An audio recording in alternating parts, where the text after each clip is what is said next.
আজকে তোমাদের জন্য অনেক দিন পর একটা লং ব্লগ নিয়ে চলে এসেছি। সেদিনকার সন্ধ্যেবেলায় আমরা কিন্তু বেরিয়েছিলাম একটুখানি ঘুরতে, আর রাতের বেলায় একেবারে ডিনার করে ফিরে আসার প্ল্যান ছিল। অনেক দিন হয়ে গেছে আমরা দুজনে খুব তাড়াহুড়োর মধ্যে দেখা করি, খুব কম সময়ও থেকে চলে যায়। তো আমরা সেদিন ভেবেছিলাম যে না, আমরা অনেকক্ষণ একদম পুরো সন্ধ্যেটা একসাথে কাটাবো, তারপর রাতে ডিনার করে বাড়ি ফিরবো। এমনিতেও সেদিন ছিল মাদার্স ডে। আমরা রাতের বেলা ডিনার করে আমাদের দুই মায়ের জন্য আবার ডিনার নিয়েও এসেছিলাম প্যাক করে।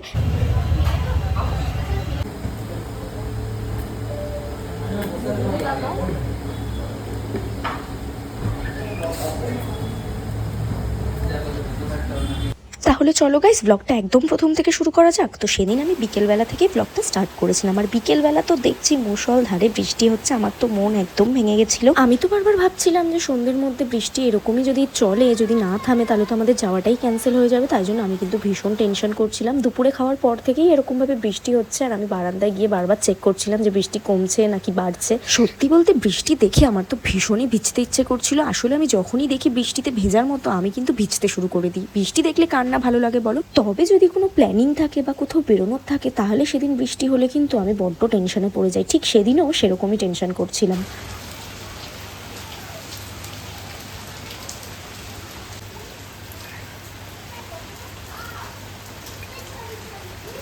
আর এদিকে দেখো, আমি কিন্তু অনেক দিন পর নখ বড় করেছি। আমার নখ বড় বেশ ভালোই লাগে, খুব বড় না, মিডিয়াম সাইজ এরকম ভালোই লাগে। তবে আমি নখ বড় করতেই পারি না। বেশ অনেক দিন পর আমার নখগুলো এরকম বড় হয়েছে। চলো তোমাদের বলি আজকে আমি কি ড্রেস পরবো। আমি তো এই রেড কালারের কুর্তিটাই সিলেক্ট করেছিলাম আজকে পরার জন্য, আর সাথে এই জিন্সটা। অনেক দিন ধরে ভেবে রেখেছিলাম যে এই জিন্সটা দিয়ে এই কুর্তিটাই পরবো। আর দেখো, এই চুড়িটা আর এই কানেরটা পরবো। এই দুটো কিন্তু আমি মেলা থেকে কিনেছিলাম, এখনো সেইভাবে পরে উঠতে পারিনি ড্রেসের সাথে ম্যাচ করে। ফাইনালি কিন্তু আজকে ভাবলাম হ্যাঁ, এই ড্রেসের সাথে সবকিছুই কিন্তু খুব সুন্দরভাবে যাবে আমি যদি সেইভাবে সাজতে পারি, তাই সিলেক্ট করলাম। আর দেখো, এই আর একটা চুড়িও আছে আমার কাছে। এখানে কিন্তু সব কালারফুল কড়িগুলো রয়েছে। আমি ভাবলাম না, হোয়াইটটাই পরা যাক আজকে, ওটাই বেশি মানাবে। আর তোমাদের তো বললামই সেদিন ছিল মাদার্স ডে, আর আমার ভাই দেখো কত বড় হয়ে গেছে। ভাই এখানে মায়ের জন্য মাদার্স ডে গিফট এনেছিল। এখানে ভাই মায়ের জন্য একটা নেল পালিশ আর একটা কানের আর একটা চকলেটও এনেছিল।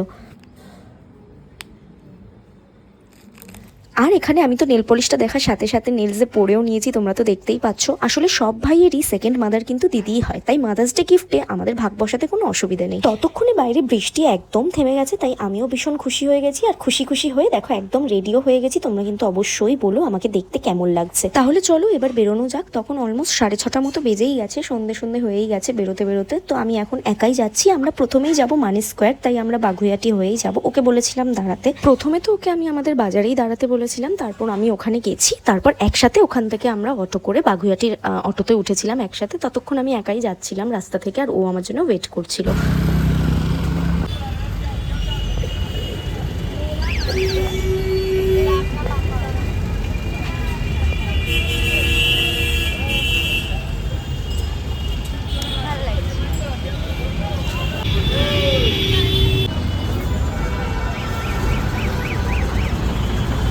আমাদের বাগুইয়াটিতে অনেকক্ষণ ওয়েট করতে হয়েছিল, বাস আসছিলই না। তারপর অ্যাটলাস বাস পেলাম, আর তাও সিট পাইনি। এখানে এরকম দাঁড়িয়ে দাঁড়িয়ে যেতে হচ্ছে। তবে বেশিক্ষণ লাগেনি মানি স্কোয়ার পৌঁছাতে, আমরা তাড়াতাড়ি চলে এসেছি, তাই জন্য আর বেশি কষ্ট হয়নি। তোমরা কারা কারা মানি স্কোয়ারের এই মলটাতে এসছো বা এর আশেপাশে থাকো, আমাদের কিন্তু কমেন্ট করে অবশ্যই জানাতে পারো। আমরা কিন্তু এর আগে বেশ কয়েকবার এসছি, তাই আজকেও ভাবলাম ডিনার করার আগে সন্ধ্যেটা এখানেই কাটাবো, তারপর ডিনার করে বাড়ি ফিরবো।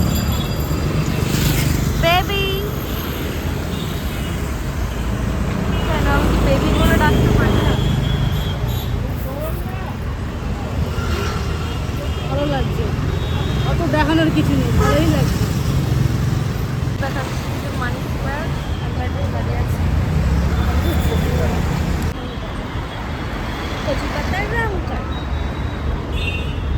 এত মল ছিল না, মানি স্কোয়ারে কেন আসি?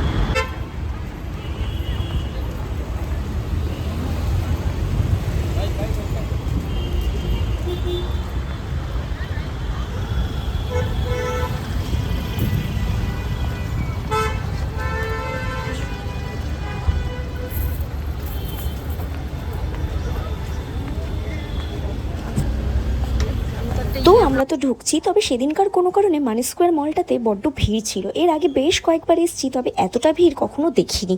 এর আগে অনেকবার পুজোর সময়ও এসেছি, তবে পুজোর সময়ও এতটা ভিড় দেখিনি যতটা সেদিনকার দেখেছিলাম। হয়তো মাদার্স ডে উপলক্ষেই এত ভিড় ছিল। তবে আশেপাশে কাছাকাছির মধ্যে মানি স্কোয়ার মলটা আমার বেশ ভালোই লাগে। সমস্ত স্টোর সব আলাদা আলাদা করা, আর এমনকি ফুড কোর্টও আলাদা করা, সমস্ত কিছু বড় জায়গা, বেশ দেখতে ভালো লাগে। আর আমরা ভাবলাম যে ডিনার তো করবোই, তার আগে কিছুক্ষণ তো সময় কাটাতে হবে, তাই এর থেকে ভালো জায়গা তো আর হয় না।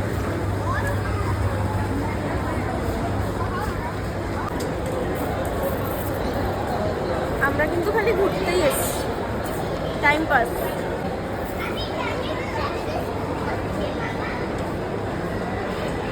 তবে আমার মতো ওর কিন্তু এই মানি স্কোয়ারটা অতটাও ভালো লাগে না। যতবার এসছে আমার পাল্লায় পড়েই এসছে, ও নিজস্ব কোনো এখানে ভালো লাগে না, তাই সেদিনও ভালো লাগছিল না, আমাকে বলছিল।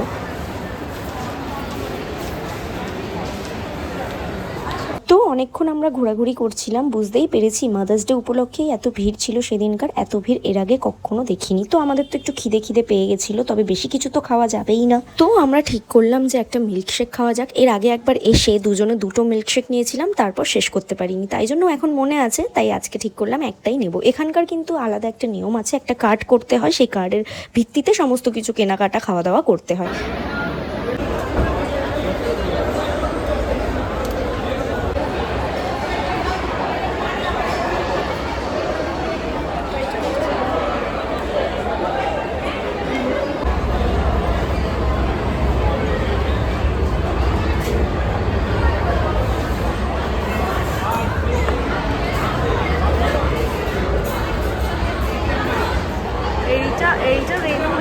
তো এখানে আমাদের ভ্যানিলা মিল্কশেক কিন্তু চলে এসছে। আমরা একটাই অর্ডার করেছিলাম, ও গিয়ে নিয়ে এসছে। তো এখানে ভ্যানিলা মিল্কশেকটা আমার আগে খাওয়া, তাই এটাই নিলাম। এটা আমার ভালো লাগে। পুরো জায়গাটায় একটু আমাদের বসার মতো জায়গা ছিল না, জাস্ট কিছুক্ষণ আগে এই জায়গাটা ফেলাম, তাই এখানে বসে পড়লাম। অনেকক্ষণ ধরে আমরা দাঁড়িয়েই ছিলাম, কোথাও বসার জায়গাই পাচ্ছিলাম না।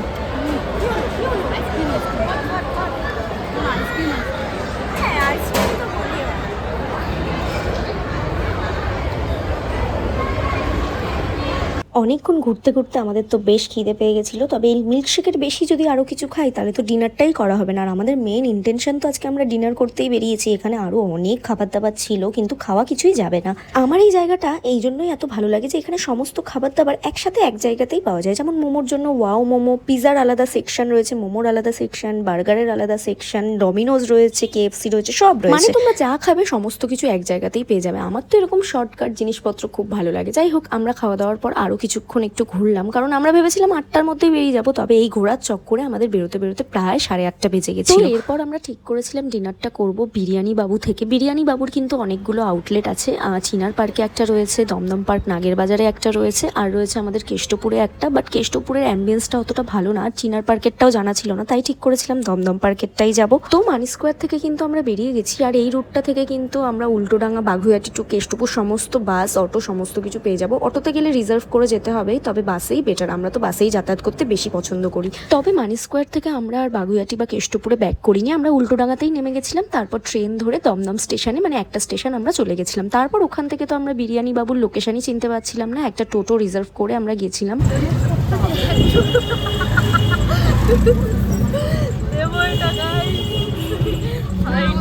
তো অনেক খোঁজাখুঁজির পর ফাইনালি বিরিয়ানি বাবু রেস্টুরেন্টটায় আমরা ঢুকে গেছি। তবে ভেতরের অ্যাম্বিয়েন্সটা ফোনে যতটা সুন্দর লাগছিল ততটাও সুন্দর না, মানে মোটামুটি ঠিক আছে, বাট অ্যাম্বিয়েন্সটা আরও ভালো দেখাচ্ছিল ফোনে। আমরা সেই ভেবেই তো এলাম এত দূর খোঁজাখুঁজি করতে করতে। আর যদি তোমরা খাবারের টেস্ট, কোয়ালিটি, কোয়ান্টিটি জানতে চাও তাহলে কিন্তু বলবো যে খুবই সুন্দর ছিল বিরিয়ানিটা। আর এখানে কিন্তু ব্যারাকপুর স্টাইলেই বিরিয়ানিটা আমাদের সার্ভ করেছিল। আর এখানে আমরা ফোনে দেখে গেছিলাম যে এখানে বিরিয়ানির প্রাইস নিয়েছে আমাদের চিকেন বিরিয়ানি 135 টাকা করে। এখানে নাকি আলু আর রাইসের আনলিমিটেড পাওয়া যায়, তবে আমাদের আর লাগেনি, আমাদের এতেই হয়ে গেছে।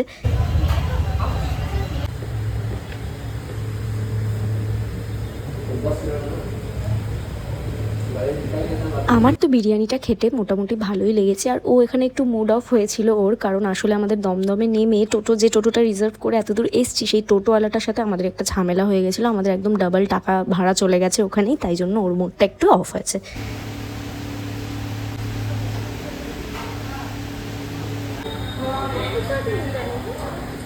তবে খাওয়া বাদে আশেপাশের ওভারঅল এক্সপিরিয়েন্স আমাদের কিন্তু খুব একটা ভালো না। আমরা মনে হয় না আর সেকেন্ড টাইম ওখানে যাব। আমরা হয়তো আমাদের কেষ্টপুরের আউটলেট থেকেই আমরা খাবার আনিয়ে নেব, তাও ভালো অ্যাম্বিয়েন্স না ভালো হলেও চলবে, তবে ওখানে আমরা আর ফেরত যাচ্ছি না। ওখানকার আমাদের এক্সপিরিয়েন্স খুব একটা ভালো না। তারপর আমরা মায়েদের জন্য পার্সেল নিয়েছিলাম, যেটার আর ভিডিও করা হয়নি, আমাদের মুড এতটাই অফ হয়ে গেছিল। তো চলো ব্লগটা এত দূরই রাখলাম। বাড়ি ঢুকতে ঢুকতে তো আমাদের অনেকটাই লেট হয়ে গেছে, প্রায় 11:30 বেজে গেছিলো বাড়ি ঢুকতে ঢুকতে। আমরা আসার সময় টোটো করে নিয়েছিলাম। ব্লগটা কেমন লাগলো অবশ্যই জানিও, নেক্সট ব্লগের জন্য ওয়েট করো। আজকের মতো সবাইকে টাটা। দেবো এটা গাইস।